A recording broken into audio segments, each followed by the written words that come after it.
అమ్మ. ఇక ప్రతిరోజు ఆ రోజు యొక్క విశిష్టతను చాలా చక్కగా వివరంగా తెలియజేస్తారు. మరి నేటి విశిష్టత ఏంటి? నేటి విశేషంలో భాగంగా ఇవాళ మనకి ముఖ్యమైన విషయం ఏంటి అంటే, ఈ రోజున జగన్నాథ రథయాత్ర అంటారంటే కృష్ణుడిది. ఈ జగన్నాథ రథయాత్ర అనగానే మనం మొట్టమొదటి గుర్తొచ్చేది పూరి. పూరి అంటే తెలుసు కదా, ఒరిస్సాలో ఉన్నది పూరి. పూరిలో జగన్నాథ రథయాత్ర కృష్ణుడికి సంబంధించి అనేకమైన వాట్లల్లో కూడా కొన్ని ప్రత్యేకమైన ప్రదేశాలుగా చెప్పే వాట్లల్లో ఒక పక్కన గురువాయూరు లాంటిదో, లేకపోతే ఒక ఉడిపి, లేకపోతే బృందావనం, ఇలా అనేక ప్రదేశాల్లో చాలా చాలా చాలా విశిష్టమైన ప్రదేశంగా కూడా మనం ఈ పూరిని చెప్తాము. ఈ పూరిలో కూడా ఇంకా మనకి ఇది ఇక్కడ భువనేశ్వర్కి నియరెస్ట్గా ఉంటుంది. ఇది దీనిలో ప్రధానంగా మనం ఈ జగన్నాథుడు అంటే అంతటికీ నాథుడైన ఆయన యొక్క రథయాత్ర చాలా విశేషంగా దేశ విదేశాల్లో ప్రాముఖ్యత పొంది అందరూ లక్షలాది మంది ఎదురు చూస్తూ ఉండే ఒక ప్రముఖమైన రోజుగా దాన్ని చెప్తారు, ఈ యొక్క జగన్నాథ రథయాత్ర. దీనికి సంబంధించిన విశేషాలు కొంతవరకు తెలుసుకోవడానికి మనం ప్రయత్నం చేద్దాం. ఈ జగన్నాథ రథయాత్రలో ప్రత్యేకంగా చెప్పేది ఏంటి అంటే, రథయాత్ర ఆయన సంబంధించినవి చాలా, ఆ రథానికి సంబంధించి 3 రథాలుగా అక్కడ వాళ్ళకి మనం చెప్తారనమాట. ముందుగా 3 రథాలు ఏంటి? ఒకటి జగన్నాథుడికి సంబంధించింది, ఒకటి బలరాముడికి సంబంధించింది, ఒకటి సుభద్రాదేవికి సంబంధించింది.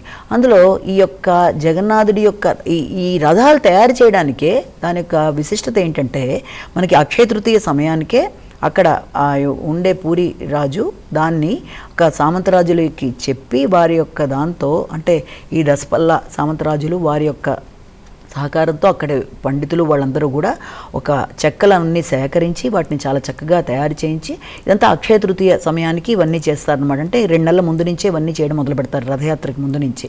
అప్పుడు దాన్ని తయారు చేయించి దాంతో అది దాదాపుగా 1072 ముక్కలుగా తయారు చేయించి అవన్నీ యథోశక్తిగా తీసుకొచ్చి దాన్ని చాలా సిస్టమేటిక్గా పూజాది కార్యక్రమాలు చేసి ఈ రథాలు తయారు చేయడానికి మొదలు పెడతారు.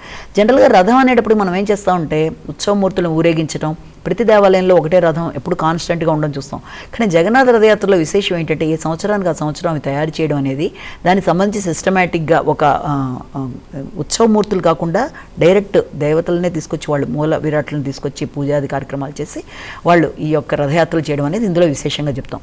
ఈ రథయాత్రలో కూడా మొత్తం దీనికి చాలా రకాలైన పేర్లు ఉన్నాయి. దానికి ఉండేదాన్ని ఏంటంటే, దీన్ని ఘోషయాత్ర అని చెప్పంటారు. తర్వాత దీనికి అసలు మామూలుగానే ఈ యొక్క పూరిలో చాలా రకాల విశేషమైన కార్యక్రమాలు చేస్తూ ఉంటారు ఆయనకి సంబంధించినవి. దాంట్లో ఈ యొక్క పౌర్ణమి స్నానోత్సవం అని చెప్పి ఒకటి, తర్వాత రథయాత్ర అనేది ఒకటి, దీంతో పాటుగా దక్షిణాయన ఉత్సవాలు అనేవి ఒకటి, ఇలా చాలా రకాలైన ఉత్సవాలు చేస్తారు. కానీ ఈ రథయాత్రకు వచ్చేటప్పటికి వీళ్ళు ఏం చేస్తారంటే, ఇది ప్రత్యేకంగా భగవంతుడే ప్రద్యుమ్నుడు అని చెప్పి ఆ యొక్క వ్యక్తికి చెప్పి ఆయన ద్వారా ఇది మొదలు పెట్టించినట్టుగాను, అదే రకంగా అప్పటి నుంచి జరుగుతూ వచ్చినట్టుగాను ఆ మహారాజుకి ఇదంతా దాంట్లో భాగంగా చెప్తారనమాట. ఇది అప్పటి నుంచి కాలక్రమేణా జరుగుతూ వచ్చినా కూడా ఈ రథంలో 3 రకాల్లో మొట్టమొదటి జగన్నాథుడి యొక్క రథం తయారు చేసేది 45 అడుగుల ఎత్తులో ఉంటుంది. అది దానికి 16 చక్రాలు ఉంటాయి. షోడశ కళలకి అది ప్రతీకగా చెప్తారు.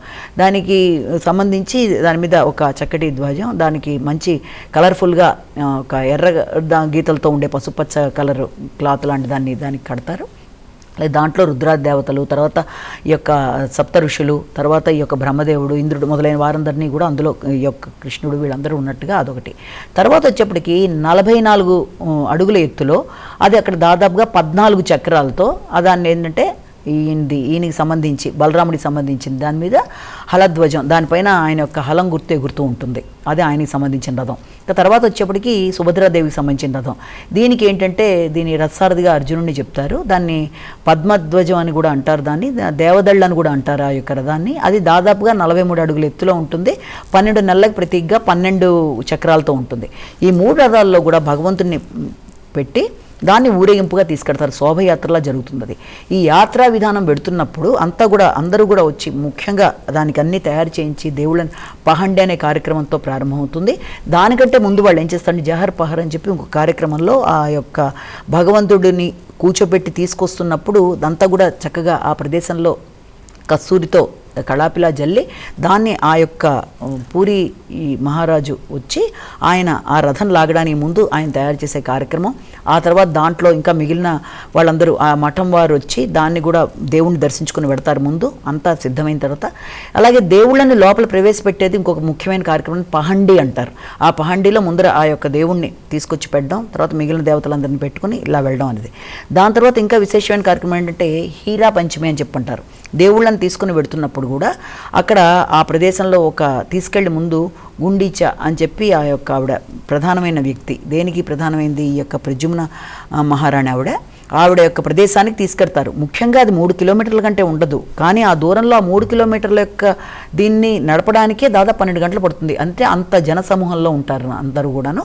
అలా వెళ్ళి ఆవిడ దగ్గర కొంతసేపు బయట ఆ రాత్రికి అక్కడే ఉండి ఈ యొక్క 3 దేవుళ్ళు కూడాను తర్వాత మర్నాడు లోపలి ప్రవేశించి 9 రోజుల పాటు ఉండి మనుషులందరూ కూడా వాళ్ళు దర్శనాన్ని ఇస్తారనమాట. ఆ రకంగా అయిన తర్వాత వెనక్కి వచ్చే టైంని వాళ్ళు బహుదా యాత్ర అంటారు. బహుదా యాత్రలో ఏం చేస్తారంటే ఒక బెల్లం అన్నంతో కలిపిన ప్రసాదం చేసి గుండిచ ఆయనకి మేనత్తగా ఆయన భావిస్తారు భగవంతుడు, కాబట్టి మౌసి అని కూడా అంటారు. అక్కడ ఆవిడ సంబంధించి అది ఇస్తారు.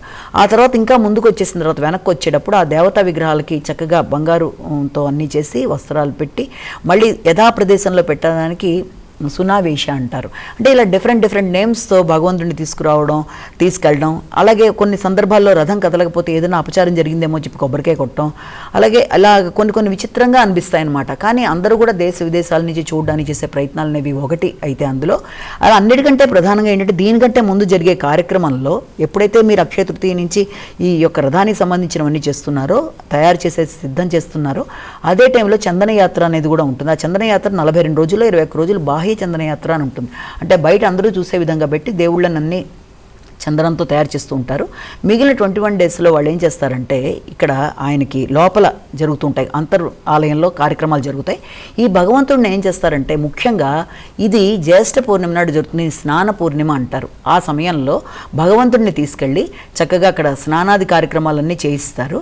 ఆ స్నానాది కార్యక్రమాలన్నీ చేయించిన తర్వాత ఎక్కడ లోపల దేవాలయంలో లోపల ఈశాన్య భాగంలో 3 దేవతలకి 108 బిందెలతో నీటితో అన్ని మంచి కస్తూరి అగరు చందనాలతో స్నానాలు చేయించాక పెట్టాక తర్వాత దాదాపుగా మళ్ళీ అమావాస్య దాకా భగవంతుడిని ఎవరికి చూపించరు. ఇంకా ఆ టైంలో ఆయనకి జ్వరం వచ్చిందని లేకపోతే జలుబు చేసిందన్న భావన అనేది ఉంటుంది. ఆ సమయంలో ఎవరికి చూపించరు. మళ్ళీ అమావాస్య తర్వాతనే మళ్ళీ భగవంతుడిని మనకి చూపించడం.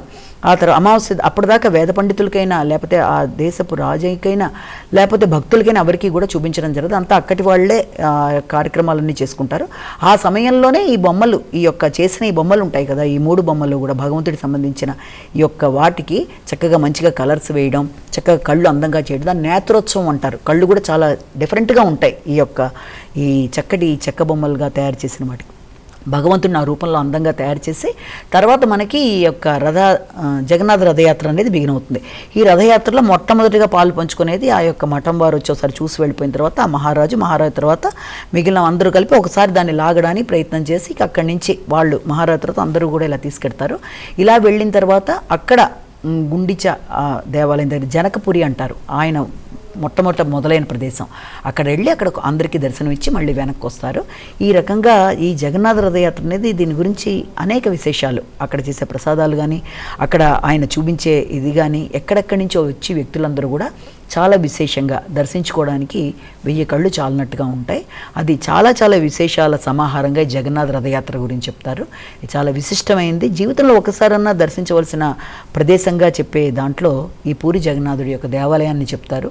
జగన్నాథ రథయాత్ర కన్నుల పండుగగా జరుగుతుంది అక్కడ. నమస్కారం.